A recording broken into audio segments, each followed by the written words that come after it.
Hey everybody, Tom Barnes, stories from the 78 from the Leather Archive and Museum here in the Rogers Park neighborhood. And now I promise you this, it's probably not the museum you're thinking of. It's not the history of leather. It's about a certain kind of history of leather. I'm going to talk to Mel inside. We'll get the full tour of this space for the story from the 78. Let's go inside. All right, inside the Leather Archives and Museum, you see some of the relics from yesteryear in this mural, which is fantastic. But I am talking to Mel. Mel, how are you? I'm great. How are you? Wonderful. Give me your fancy title, Mel, because I know you do a lot here. You're librarian, archivist. Did I get all that? Yes, my official title is Archivist and Collections Librarian. So where are we in this space that is this museum? Oh, we are in the Etienne Auditorium of the Leather Archives and Museum. So all of these murals were painted by an artist who went by the name Etienne. His full name was Domingo Orejudos, and he was born and raised in Chicago. He originally painted these murals for the Gold Coast, which is one of the oldest gay leather bars in the world, and the first one established in Chicago. And he originally painted the murals directly on the walls of the bar. Oh, really? Hence the Gold Coast name right up there, right? So these were from the bar itself? Well, the first bar no longer exists. They had to move locations, and when they had to move, they had to whitewash the walls. Okay. And so the next location, he put up these plyboard panels and painted the murals on the panels so that when they had to move the bar, they could bring the murals with them. All right, so before we can't leave this space and what was artwork at the Gold Coast without talking about the gigantic penis on the wall. Why don't you talk about that a little bit, Mel? Yes, so there is one mural here that has a large penis exposed in it. This mural was not at the Gold Coast. It was at Chuck Renslow's second bar, which was called the Chicago Eagle. Oh, my bad. And that was also located in Andersonville. And allegedly, when you opened the door to the bar, this mural was the first thing you would see on display behind the bar. It's huge. So you would open the door, you would immediately see this mural. And Chuck Renslow, the owner, was a little afraid that someone unsuspecting, perhaps with children, would wander into the wrong door, and they would open the door and they would immediately see this large painting of this exposed man, and he would get in trouble.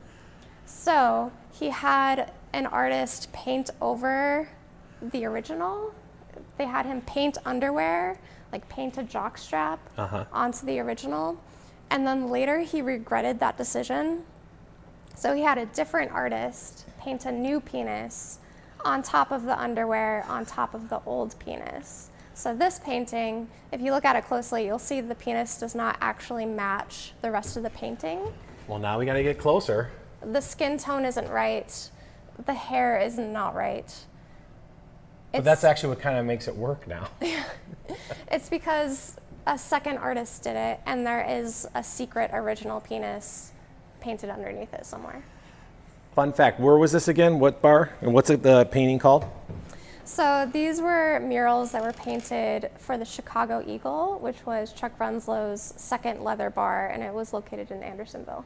And his first leather bar was the Gold Coast? It was the Gold Coast. Yeah. And these were similar to what they had in the Gold Coast as well, right?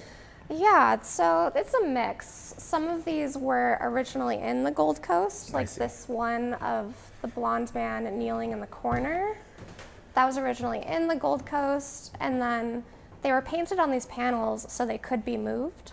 Right. So some of them were later moved to the Eagle.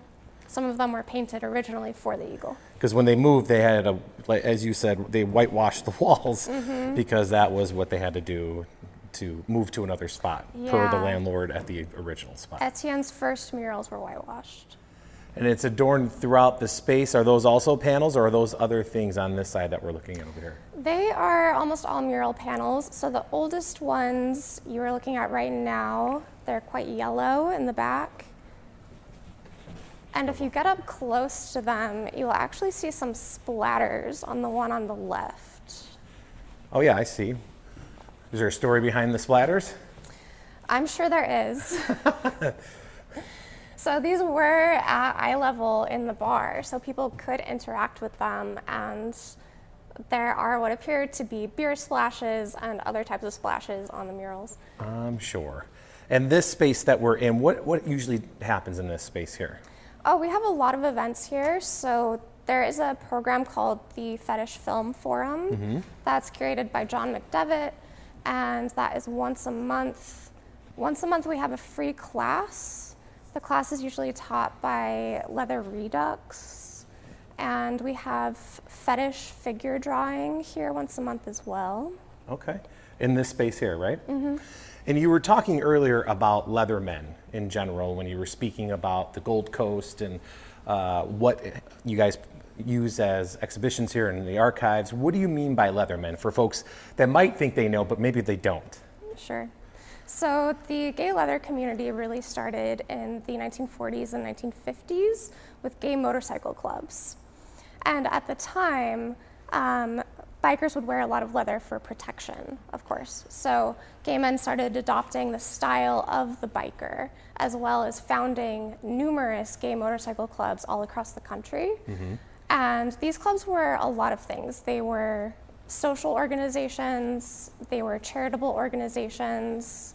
They would typically raise money for a local charity at their events. And they were also spaces that were known to be very friendly to kink and people who were interested in rough sex and alternative sexuality. They were very sex positive and kink positive spaces.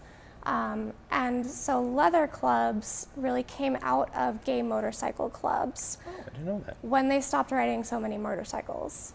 I see. So that's up here, and then you have a space downstairs. You feel like going for a little walk with me? Yeah, let's go downstairs. So how did this space become to be in the area that it is? We can actually stop here. Yeah. So some of these, this glory hole behind me is from Man's Country, which was a bathhouse that is nearby. Okay.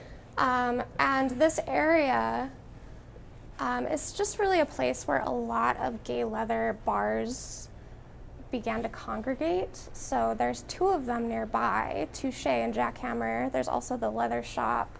There's now 2 leather shops within 2 blocks of here. And Man's Country, which was located in Andersonville on 5015 North Clark. Which is interesting because you hear about the history of Chicago and North Halstead area, formerly Boys Town, and Andersonville. You don't hear much about, at least I didn't, about north of that area, which is Rogers Park. Did not know. Yeah, Rogers Park is a lesser known, but definitely a center of gay leather community in Chicago, which is spread out. Okay. What are we seeing here? What's going on in this space? So this space is our banners hallway.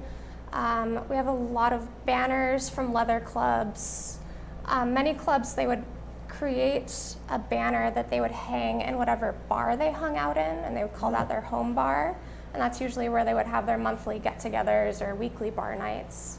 So most of these banners are directly from the bars, as well as these stained glass, which are from the DC Eagle in Washington, DC. Wow. So the one on the top is from a club called FFA, which is privately known as Fist Fuckers of America. Okay. And publicly known as the Fall Festival Association. That's fantastic. Okay. The bottom stained glass is from the Vulcan RC, which was a rubber club. Okay. Because the rubber fetish communities are closely associated with the leather fetish communities. I see. Alrighty. You guys cover it all so far up here. What do we got going on down here? Down here we have, this is an interactive bondage exhibit. So we have samples of different types of rope. It's very important to know what kind of rope you are using and what it's good for when you are doing rope bondage.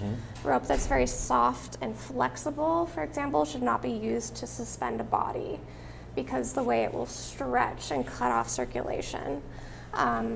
This rope in particular is really not great for bondage because of the way a knot will lock in this rope and be very difficult to get undone.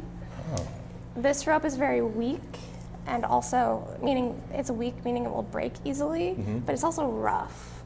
Yeah, it looks like that would leave a mark. And it can scratch and leave marks on the body. So you need to be careful about what kind of rope you use, and this gives people an opportunity to feel different types of rope, different diameters of rope, and learn more about rope safety. We have some clamps here. We used to have a few more clamps, but we have clamps here that people can try if they want to feel what a clamp feels like. I just use it on my hands. Typically, where would an example of this go? Or you can put it anywhere on the body, but these are usually used as nipple clamps. Got it. And this is somebody trying out what some of these things do? Someone doing rope bondage at an event. Michelle Buchanan is there doing bondage. She was an activist in New York in the 1990s. Some of these items were collected by our founder, Chuck Renslow. Others are just items that we had donated for people to be able to look at and touch. All right. And then you got some more of the artwork here. Yeah, and then more stuff for like the leather bar that you talked about, more of the things that they would put in the bars themselves?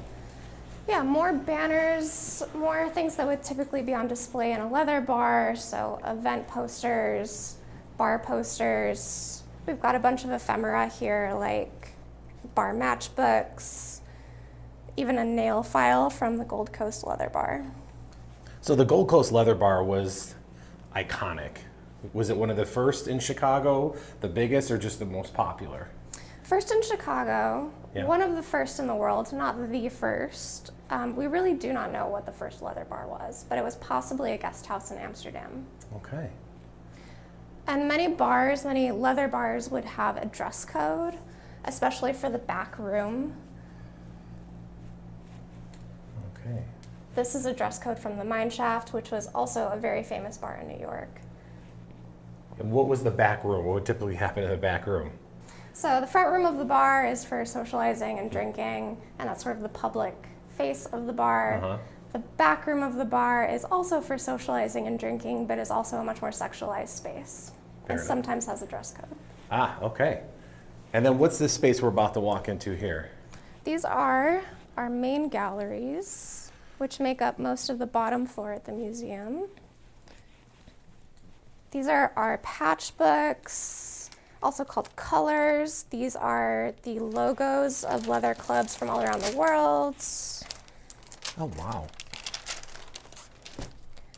And as far as back then when these were popular to now, are leather clubs still a thing? You said there's a couple within the neighborhood. Do they still do a lot of these traditional things?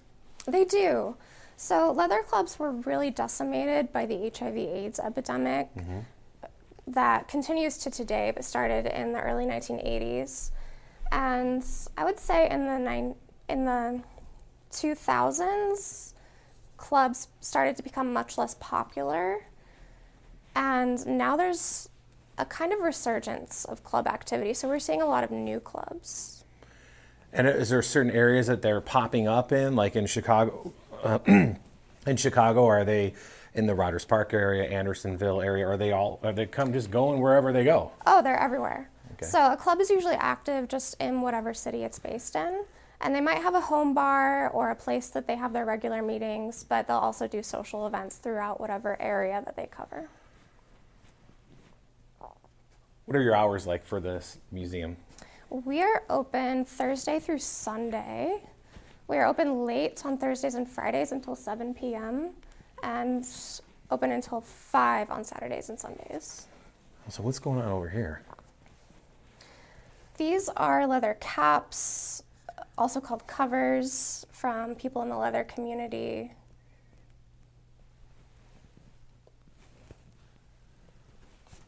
This area is really just about has a brief explanation of where the term leather comes from gay motorcycle clubs, and how it's associated with kink, BDSM, and fetish. And we generally cover all those communities, although our name is Leather Archives and Museum. We also collect material from kink communities from all over the United States, from fetish communities, from rubber communities, spanking communities, any kink that you can name, really. And that's what we're seeing throughout right now? as we walk through the museum? Or is there a specific spot for those type of things? Like, should we happy to walk around wherever we need to go? Oh, it's all really a mix. Yeah. So this exhibit right now is going to be replaced probably next week. But this exhibit is just event posters from different types of events. So we've got rubber latex fashion events from New York. That's from the Baroness, who also donated her collection of rubber and latex fashion designs here. Okay. A leather contest event from Canada. This leather party on a boat from Germany. And we have just a couple pictures of them at the boat. And then this is from the very first women's leather contest. Rachel was the winner, and that transformed into becoming International Ms. Leather and International Ms. Boot Black, which still goes to today. Wow. Some elaborate costumes that I'm seeing as we're walking through, and from different parts of the world. So these all belong to Mistress Velvet, who was a professional dominant and activist who worked in Chicago. And this exhibit was put together as a memorial by a local organization called the Ho History Project, who created this in honor of Mistress Velvet, who died a few years ago. And all of these items were collected by them. Wow. And this keeps going. It's a big space you guys have here. Yeah. Yeah, and we've got some new things coming in this summer. So this room is about the artist Rex, but we'll have an exhibit about the male spanking community here next month. And what was the artist's name again? These are all done by Rex. Rex, okay. And if you look up close at them, it's little tiny dots. He was a pointillist artist, meaning he didn't do brush strokes. He didn't draw his pen across the page. He did everything with little tiny dots. It's a fun little exhibit space that you have here. This spanking bench over here, so this was originally made in the late 1990s. Okay. It's very modular. You can move all of these parts of it up and down and back and forth to fit any person's body. So it was originally made for a private kink space where they would host parties. Mm-hmm. And then it was moved to Galleria Domain 2, which is a community dungeon kink space with a lot of furniture like this. It's a members only location. And then this bench in particular was retired and brought here. And I would actually really love it if people would send in stories about this bench, if anyone remembers it, remembers using it, was in the space that it was in, really can tell me anything about it. That would be great, because we have this bench and we know where it came from, but we really don't have any stories about it. And that's what's really important to us, is having stories about all the items that we have here. What is your favorite story within the space that you would love to tell people? Oh, that's a great question. That's hard to answer. My favorite item is not on exhibit. I can make it easier. That's on the exhibit. Yeah. Favorite item that is on exhibit. Yeah. Or is that like asking somebody who their favorite kid is if they have more? Yeah, that's so hard. Hey, let me think. I do love the bench.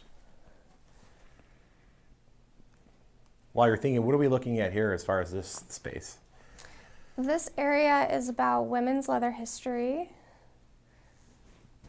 So it's a mix of historical text, histories of different clubs, of different activists, prominent members of the community, and then artifacts that we have donated. And you mentioned earlier, you have groups that come through here from universities and whatnot to learn about what this space is. How important is that for you, for the community and the city for that matter, to know what this space is for folks that don't know? Yeah, so we are the only place like this in the world. In the world? Yes. Wow. We're the only museum, archives, and library that focuses on the leather and kink communities. While there are other places that collect this kind of material, we're the only community institution that does all of that. And we're lucky to be in Chicago where we can access it. So a lot of these things that to help get the museum started, I'm guessing, are from the bars that have since been closed, like the Gold Coast, and just people coming through town and events all over the world, bringing them back here to Chicago. Yes, essentially. Yeah. Is this, as far as the space is concerned, do we get most of the space in, or have we toured anything else that we need to see down here? Well, we have a library upstairs. I can take you up there. Sure, let's go. So where are we at right now? I know we're right outside the library and we're in the space. What do you call the space again? We are back in the Banners hallway. Banners hallway. Some of these flags are community flags. So this one is Boy Leather Pride. Got a Pony Pride flag. This banner, There Are Trans People Here, was created by H. Meltz, who's a local artist and poet. And then some of our coloring pages from our library. So this is your space, because you're a librarian archivist, right? Yeah, I usually work downstairs in the archives, which is where we store everything that's not on display, as well as all the research collections. But the library is free and open to the public every day that we're open, and also by appointment on other days. You can't check stuff out, but you can come here for free and browse anytime. And we have all these books focused on different kinks, on history of sexuality, on how to do different things. We've got all of these rope bondage how-to books. Would it be fair to say that some of these books are hard to find? Some of them are very hard to find. A lot of these are out of print. And then it can be very expensive because you wouldn't normally be able to find this kind of literature at your public library. And if you are interested in learning how to do rope bondage from a book on your own, there are so many books that you would have to purchase or have to choose from online without really knowing what's in them. Whereas here you can just come and browse the book, learn from it here in the library, decide if you want to go home and buy it. Oh, I see. We also collect zines. So all these rainbow boxes are zines that have been donated or purchased. We'll purchase zines. What are zines for A folks who might not know? zine is like a little self-published pamphlet or book. Okay. So anyone can make a zine. And we collect any kind of zine that is about kink, about leather community, also about body modification. And we've got quite a lot of them now. And those are fun to find. Usually zines are very small run prints, so someone might make 50 zines and distribute them locally, and then if you don't grab it, you'll never have access to that zine again. Right, they're kind of like, they're here for a small amount of time and then they're gone. They're very ephemeral. We also have this large pulp collection. Oh, cool.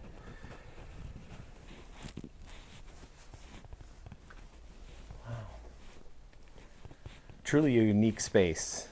I mean, I know you said you're the only one in the world that has something like this. What, if folks are coming from anywhere in the world, what are they coming here for? Like, what do you really want them to learn from a place like this? Well, people come here for research. Yeah? People who study history of sexuality, people who study history of fashion, LGBT cultures and communities. What's going on with this? This is fantastic. This is a large painting. Essentially, it's a gay leather Last Supper painting, and it's going to be moved downstairs for our next exhibition. For folks wanting to come in and tour the space, how does that work? Do they have to make it by appointment? Is it just come during open hours? And it is an adults only space, correct? Yeah. It is 18 years of age and older space. And it's free to visit the museum on Thursdays. It's free to use the library anytime, and a number of our events are free, including the monthly Sunday class. And then every other day, it is $10 general admission and $5 for students. Oh, that's fantastic. And I imagine they can learn more online if they want, a website where, give a little Yeah. history of the space and everything else. Yeah, all of our events are posted on our website, and we've had a lot of events coming up this summer. We had a big fundraiser a couple weeks ago. We had a whole weekend of fundraiser events. It was so fun. We had a pie throw contest. That was here? Yeah, well, it wasn't a contest. It was a an event where you could buy a pie to throw at our executive director. Oh, that sounds fantastic. And I think there might have also been money exchanged to lick off the pie. I'm not sure. Yeah, right. That's my kind of pie contest, right? And again, your hours before we say goodbye, but I wanted to make sure I get the hours and anything else you guys want to have to say. So we are open 11 to 7 p.m. on Thursdays and Fridays, 11 to 5 p.m. on Saturdays, 1 p.m. to 5 p.m. on Sundays. Can people buy tickets ahead of time? You could buy tickets online. There is a discount if you buy a ticket online, but you can also walk in anytime. And if you are just here to read and use the library and learn about kink, learn about history of sexuality in the library, it is free to do that. And something we haven't talked about just yet. I mean, obviously, for people who are exploring this part, of their sexuality, obviously this is a safe space to do that. But I imagine you guys take pride in the fact that this is a safe space for anybody that wants to come and learn, especially with the free access to the library. Yeah, absolutely. There's absolutely no judgment here. We never assume why anyone is here. So I meet with researchers every week, and I never ask anyone why they are interested in whatever topic they want to research. It is none of my business. If it's a personal question, if it's a research question, if they're an academic, if they're just a local community member, if they're completely new to all this, or if they know all about it. I just love helping people access whatever resources we have. I love doing research. It's my favorite part of this job, to meet with people and help them figure out what kind of information they need to learn. It's interesting you mentioned that people come here not only for fashion, but culture and the history of the gay community and everything that entails. What's your favorite thing about working here? All the people I get to meet. Yeah. Yeah, it's so fun. Sometimes just neighbors who wander in. So we have a number of people who come in thinking this is a leather history museum, meaning leather the material and cowboys and belts and traditional shoes. Leather crafting, belts and shoes, yes. A little different. It is that, certainly, but much more specific. It's leather as a fetish, leather as kink, and leather as a LGBT subculture. So we have people who wander in not expecting that at all, and most of the time they walk out happy. They come in, they're like, oh, this isn't what I thought it was. But usually they'll still decide to walk around, and I'll hear them giggling in the back. I love that when I hear people being surprised into laughing at something. And well, because some of the things, if you don't know what you're walking into, could be a little jarring as somebody who doesn't know, but it's nice to hear that people laugh about it, learn about it, so they can better themselves about understanding it as well, right? yeah, it's not about being kinky. You do not have to be leather or have any interest in kink or leather to get something out of this museum. It's about learning about other people. Absolutely. And it's about learning about gay history and about these communities that have existed for a long time, but largely not been able to be public because of the risk of being public as a kinky person or as someone in the leather community. So this is a space where we actually get to celebrate ourselves and allow people to come in and be curious. Well, thank you very much for taking time to chat with me, to give me a tour of the Leather Archives and Museum, Mel. I appreciate it very much. Thank you. Thanks for coming. Absolutely. Well, all right, that is the stories from the 78 from the Leather Archive and Museum. I'm Tom Barnes. You can email me at tombarneschicago@gmail.com if you have a story from the 78. suggestion, or go over the website storiesfromthe78.com. This place truly is a place where I am super proud to be from Chicago. We do things that other cities don't do, evident here by the only museum of like this in the entire world.